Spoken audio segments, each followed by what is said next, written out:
Welcome to Grow 5 Podcast. Today, we're diving into one of the most important questions our nation faces. I'm host 1. I'm host 2, and here's our opening hook. If you could write the rules of the country, would you? Host 3 here. That's exactly what's at stake when we talk about changing our constitution. Host 4, we've got all of 8 of us here to break this down from every angle. Host 5, checking in will cover what charter change is, what is being discussed, and where we stand as a group. And I will be your host 6, and let's approach this with open minds and respect for all perspectives. Host 7 here, we look at arguments for and against, plus how our constitution was evolved over time. And I'm host 8. Let's get started. First, let's define what we're talking about. Host 2, what is charter change or CHACHA? Great questions. Charter change refers to the process amending or revising our country's constitutions. The fundamental set of rules that governs how our nation works is not something done lightly. Constitutions are designed to be a stable foundation for governance. So why do some leaders want it now? From what we've seen, supporters cite things in adapting to modern challenges, improving economic policies, and they update governance structures that were written decades ago. Right. Some argue that parts of our current constitution are outdated and limit our ability to grow or address new issues like digital rights, climate change, and global economic competition. It's important to note that there are different ways to pursue CHACHA. Some push for specific amendments to certain sections, while others call for a full revisions of the document. And the process itself is carefully outlined in the Constitution. It requires broad consensus, often involving the public, Congress, or a constitutional convention. Let's break down the key arguments on both sides. Host 7, what do supporters of charters change say? Supporters make several points. First, they argue that updating economic provision could attract more foreign investment, create jobs, and boost our economy. Second, they say we need to strengthen governance structures to make them more efficient and responsive to people's needs. Third, some believe we should expand or clarify rights to better protection marginalized groups. They also point out that many countries around the world update their constitutions periodically to keep up with changing times. It's seen as many to ensure the law remains relevant to citizens' lives. Now for the other side. Host 3, what do critics of CHACHA emphasize? But critics have important concerns too. First, there's fear that changing the constitution could undermine the stability that's essential for progress. Frequent revisions might make investors and citizens uncertain about the future. Second, some way the political interest could drive changes that benefit specific groups rather than the whole nation. Another big concern is that rushing the process could lead to unintended consequences. Changing one section might affect other parts of the Constitution in ways we can't predict. Critics also argue that many issues can be addressed through regular laws rather than rewriting that entire foundational document.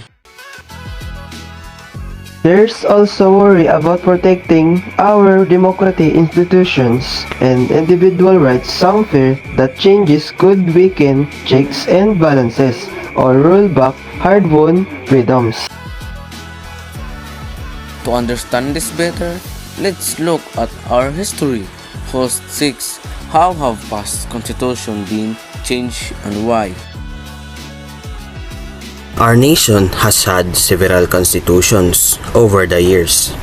For example, the 1935 Constitution was written as we prepared for independence, establishing a democratic framework.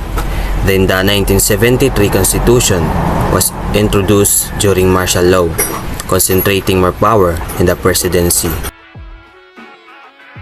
After the People Power Revolution in 1986, we adopted the current 1987 Constitution. It was designed to restore democracy, protect human rights, and prevent the concentration of power that led to dictatorship, and many changes were made to ensure check and balance between branches of government. Looking back, past changes were often driven by major national events like gaining independence, responding to authoritarian rule, or adapting to new political realities. Each time, the goal was to create a framework that would serve the nation's needs at that moment. We can learn from history that constitutional changes have a profound and lasting impact, both positive and challenging. It is a reminder that any decision to change the constitution must be made with a great care for how it will be shape our future.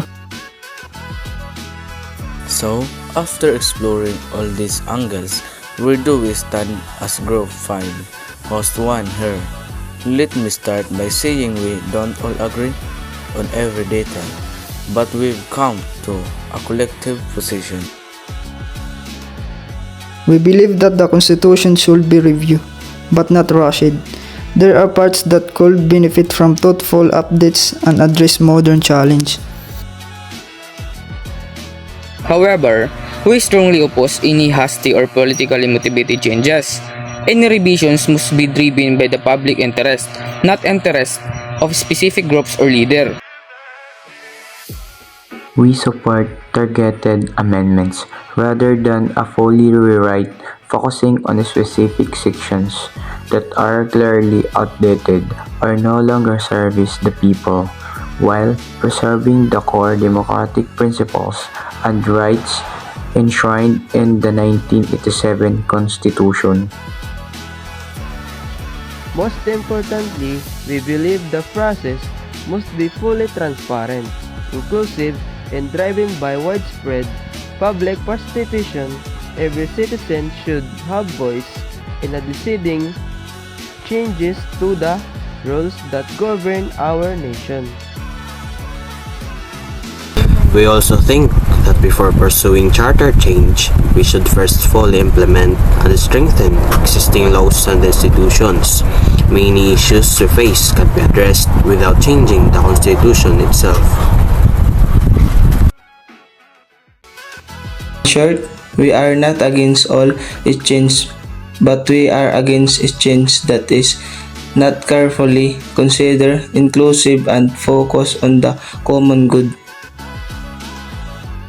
We believe our Constitution's strengths lie not just in its words, but in how we uphold its principles, and any changes that should reinforce, not weaken, our commitment to democracy, equality, and human rights. This is a conversation that affects every single one of us, our rights, our future, and how our nation is run.